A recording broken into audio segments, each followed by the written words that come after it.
Aaron Rodgers said on McAfee's show, Pat had him on, and he said stuff like, yeah, I want to be MVP. I think I got another MVP season in me. Where it's going to be, I don't know. Here it is. I think I can win MVP again in the right situation. Is that Green Bay or somewhere else? I'm not sure. He's right. Gronkowski, though, I think, has not handled his media career nearly as well. He's pigeonholed into being that big meathead guy. Pat McAfee has handled it better than any human being alive. I'm in the middle. Handle it well for a while and then not. And now, you know what? Who knows? But McAfee, great. Gronk, not so much. But Gronk is outspoken, and people do want to hear what he has to say. And here's what Gronk had to say about Aaron Rodgers. He said, do I think I can still play? Of course. Can I play at a high level? The highest. I think I can win MVP again in the right situation. Is the right situation in Green Bay or somewhere else? I'm not sure. I don't think you should shut down any opportunities. I think there's more conversations to be had. What's your take on that? I'm totally fine with everything he said, except one major part, and that's the MVP again. It's just that I think I could win another Super Bowl, and then that would have been totally fine. Like, bro, like, why are you thinking MVP? Like, don't you want Super Bowls? Like, Super Bowls are I think 5 times greater than an MVP award. Like, we all know that you won the MVP a few times now, but like, everyone would know even more how many more Super Bowls you've won than MVP. So that's why I'm just a little confused about that. About that quote that he just had. I mean, it should be Super Bowls. You should never be thinking the MVP when Super Bowls are twice. And you've won 4. He's won 1, and a lot of people on Twitter and a lot of people are saying Brady wouldn't Brady wouldn't say that. Brady would say I want my team, I want that. And both these guys are going to have to make decisions.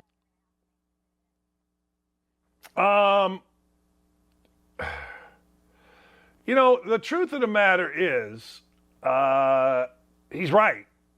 He's absolutely right. There's no question he's right. But I don't know. I don't get that worked up when guys come on a show and they're asked about their particular career. Now, Gronkowski's 100% right. And I heard this morning of a story of Tom Brady where Tom Brady came in the locker room and one of his linemen was whining about not being invited to the Pro Bowl. And Brady said, basically ripped him and said, let's go. What are you talking about? We're here for Super Bowl. So that is why I am a big fan of the culture that exists with the New England Patriots. And a lot of those guys, Rob Ninkovich, when he's actually talking about things like this, makes sense sometimes. But Ninkovich played for him. Gronkowski played for him. They won Super Bowls for him, and they won them for a reason because that was the deal. But I don't get that worked up about it. I don't get that worked up. I gave you a story yesterday, and it's kind of funny. It really is. It's kind of funny. Look, I was told, and I know this to be true, head coach Josh McDaniels pulled the plug. His wife pulled the plug on the Colts job offer after having owner Jimmy Irsay in their home in Massachusetts and observing his odd behavior that included being in McDaniels' family bathroom for a very long and awkward period. Now, people are losing their mind on it. The blogger boys in Indy have just gone absolutely insane because, well, frankly, only I can get this. Only I can get this type of information because my sources within the Colts are impeccable. Now, it's Dockich. What would you expect? What do you mean, what would you expect? I'm the only one that told the Indianapolis crowd that frickin' their guy, Chris Ballard, was a joke, was building a house on sand. I'm the only guy that did that. Guy says, how would you define that in minutes along an awkward period? Man, that's up to you. You do whatever you want. But McDaniels' wife, according to me,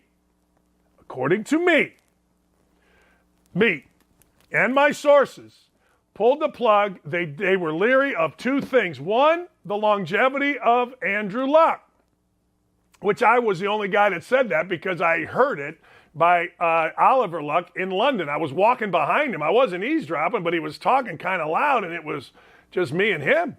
He didn't know me. And the second thing, and Mike Greenberg reported on that too on his show.